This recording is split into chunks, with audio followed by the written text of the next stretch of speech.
to recover old Yahoo email account. Hi everyone, I'm here to assist you today. Without any delay, let's jump right in. First, open Chrome on your device. Search login.yahoo.com. It will lead you to this page. Here, add your username, email, or mobile number. I've added my email. After that, press on Next. Now you will need to add your password, and you don't know your password, you can press on Forgot Password.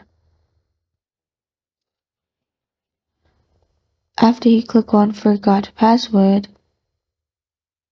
you can sign in to Yahoo by verifying your Google account. Click on Sign in with Google, then select the Google account you already have in your phone, and you can click on Remind Me Later.